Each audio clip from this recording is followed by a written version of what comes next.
Vamos dar continuidade ao curso, agora com a aula de número 5, Eras Hegemônicas da Escrita e da Imagem, o que vem a seguir. A trajetória das relações comunicacionais é grande e traz muitas curiosidades. Com a escrita, as relações comunicacionais começam a mudar. Os conceitos de movimento e aceleração começam a se intensificar. Se antes a história era apenas contada através da oralidade, a partir desse momento, a humanidade passa a escrever as suas histórias através de palavras impressas. No início, a coisa era bastante rústica, mas já foi contribuindo para mudar a forma de como as pessoas se relacionam e se comunicam na atualidade. Se antes quem sabia contar histórias é quem exercia o poder e o fascínio da comunicação persuasiva, na era hegemônica da escrita, quem sabia ler e escrever passou a ser este personagem principal. Por alguns séculos, o domínio da escrita se tornou fonte de poder nas relações comunicacionais. Com ele, a humanidade deu passos importantes. Se antes as pessoas trocavam bens e produtos artesanais entre si, nos próprios clãs ou aldeias, com a escrita surgiu a necessidade e a possibilidade de expandir os negócios, de intercambiar as informações, e a história passou da oralidade para os livros. Neste momento, a humanidade também passou por grandes mudanças. O relógio tem um papel importante na tentativa de aprisionar o tempo. Com a utilização do relógio, alardeava-se de que as pessoas iriam administrar melhor o tempo e sobraria mais horas para serem investidas nas coisas boas da vida. Parece que o que aconteceu foi o contrário. Hoje, homens e mulheres, em sua grande maioria, são escravos do relógio, do tempo. Isso fez com que o movimento e a aceleração fossem se expandindo e aumentando. Se as possibilidades relacionais também se ampliaram, o nível de estresse devido ao ritmo de vida nem sempre trouxe os melhores resultados. Com a escrita e com a revolução comercial, que se dá o início da globalização, as nações passam a ter a necessidade de trocar informações e de ampliar os seus domínios. Durante o período hegemônico da escrita, acontecem muitas mudanças. Passamos pela Idade Média, pela Idade Moderna. Surge a imprensa de Gutenberg na Alemanha, se espalham pelo mundo livros, jornais, revistas, surgem as gráficas. A Bíblia dos cristãos é o primeiro livro publicado com a maior tiragem da história. Hoje já concorre com outros livros que são lançados com milhões de exemplares impressos, sendo vendidos. Surgem os primeiros aparatos tecnológicos da informação. O telégrafo, que através do código Morse conseguia enviar um texto de uma cidade para outra sem a necessidade de existir um elemento material ou deslocamento de alguém fisicamente para levar o texto escrito. Isso assombrava a humanidade, que ainda não tinha se libertado de suas concepções míticas sobre o surgimento da vida, até mesmo do universo. Deuses e demônios ainda estavam muito presentes no imaginário das pessoas. A ciência e a capacidade da humanidade responder às suas angústias por ela mesma estavam sendo ainda despertadas. Com a escrita, nascem as escolas para ensinar as pessoas a ler e escrever, existentes até hoje.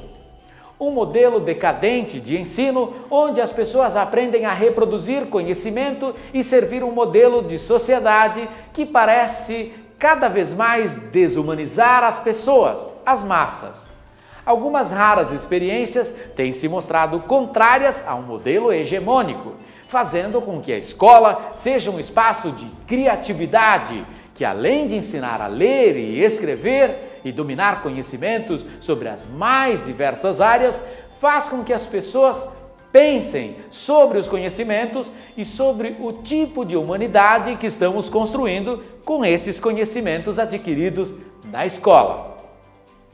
Com o desenvolvimento, acontece uma grande revolução. Primeiro foi a agricultura, agora a revolução industrial. Se antes as pessoas trocavam entre si bens e produtos produzidos artesanalmente, com a industrialização, elas passam a produzir em larga escala e comercializar esses produtos, trocando-os por dinheiro. A escrita contribui na divulgação dos novos produtos, ajuda a atrair a atenção das pessoas para se tornarem grandes e ávidos consumidores. As máquinas fazem com que o movimento e a aceleração se intensifiquem ainda mais. Se antes as pessoas viviam no ritmo das estações do ano, primavera, verão, outono, inverno, no tempo entre o dia e a noite, no ritmo do sol e da lua, na mudança dos astros, com a revolução industrial as pessoas passam a viver e se relacionar no ritmo das máquinas.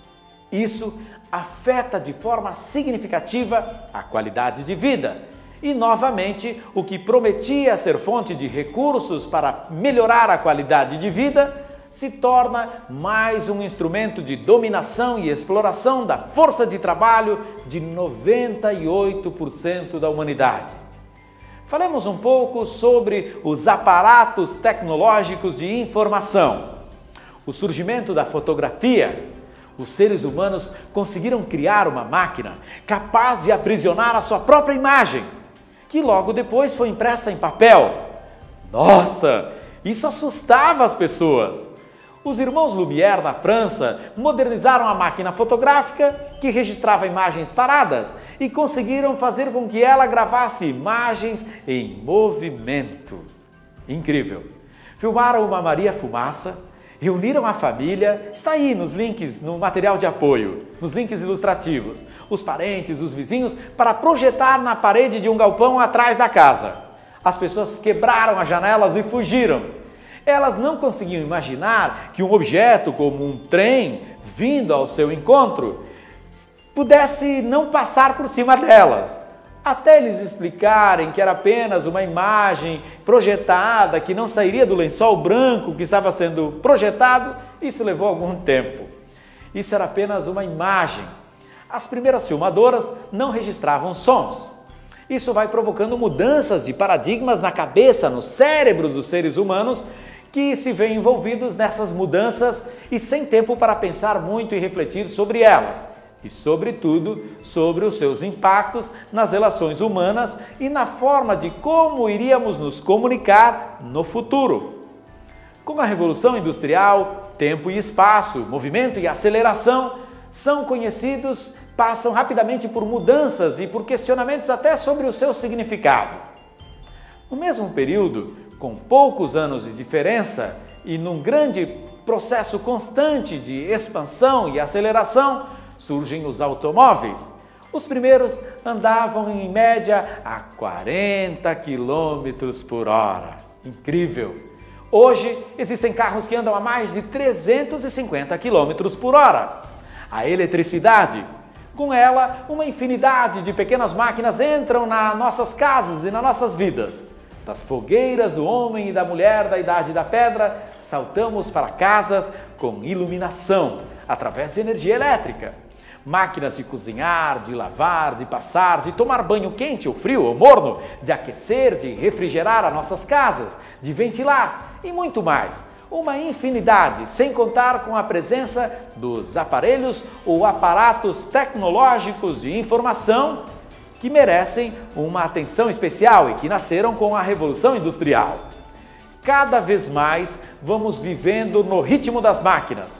E o que era para ser um filme de Chaplin em tempos modernos, criticando esse modelo de vida, se torna a realidade que prevalece até hoje. Os primeiros aviões voavam a 100 km por hora.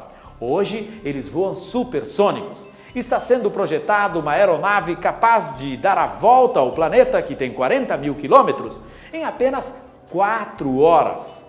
Os aparatos tecnológicos da informação vão ser o ventre de uma nova era, New Age, que aos poucos vai abandonando a hegemonia da escrita para viver sob a hegemonia da imagem.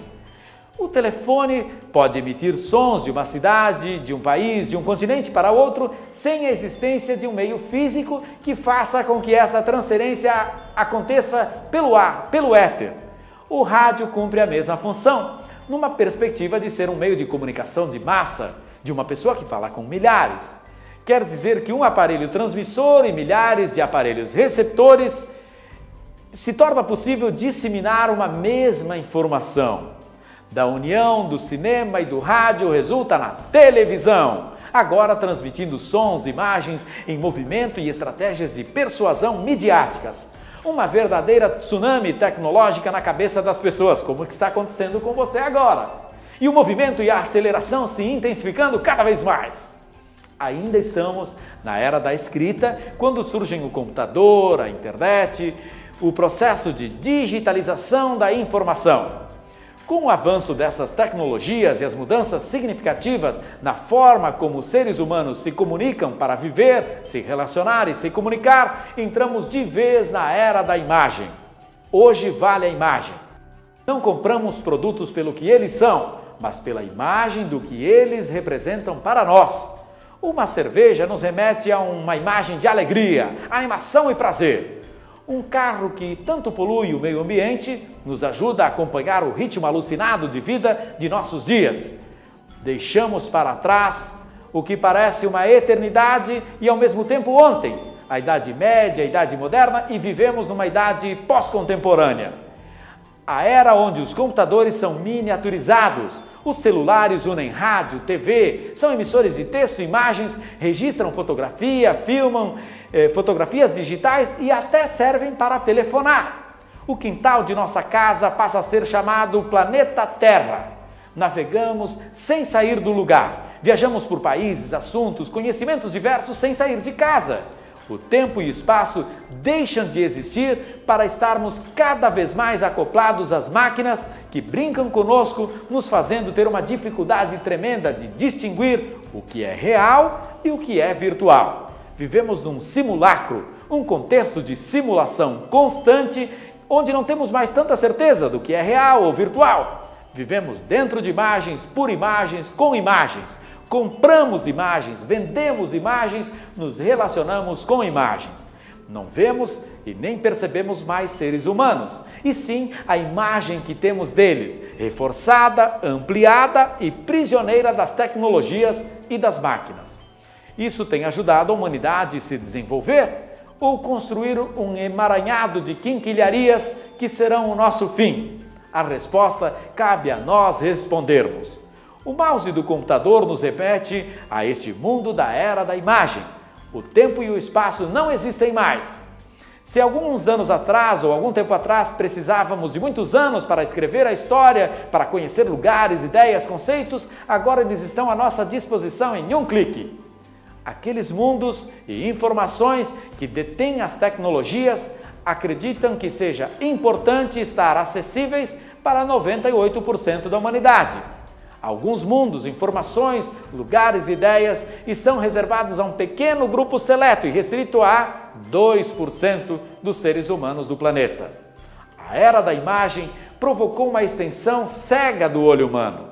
Hoje, vemos os relacionamentos por telas brilhantes, a tela do cinema, da televisão, do computador, do celular, cada vez mais miniaturizadas e com um sério risco: formar uma civilização de zumbis, pessoas altamente estressadas, que quase não dormem e que têm uma percepção totalmente distorcida da vida. Acreditam que a realidade é o que é visto pelas telas e deixam de viver no plano físico para ter uma segunda vida virtual dentro ou através dos aparelhos tecnológicos. Outro aspecto interessante para ser observado é que a humanidade está sendo chipada através dos chips de celular e nós estamos perdendo a privacidade, colocando o controle de nossas vidas na mão ou nas mãos de poucos grupos hegemônicos que detêm essas tecnologias. Onde tudo isso vai dar? A era da imagem é muito recente, mas provoca mudanças conjunturais e que se reciclam a cada 11 segundos. Qual será a era das relações comunicacionais que está por vir? Vai depender de nós mesmos, da própria humanidade. Perceba isso, pense e imagine o que tem a ver a era da oralidade, da escrita e da imagem com o estilo de vida que nós temos hoje e com as estratégias para que eu e que você sejamos muito mais persuasivos. Pessoas capazes de transmitir imagens, sons, palavras e emoções, cativando e convencendo outras pessoas. Veja o material de apoio, os links ilustrativos e na próxima aula nós vamos começar a trabalhar as habilidades necessárias para que isso aconteça.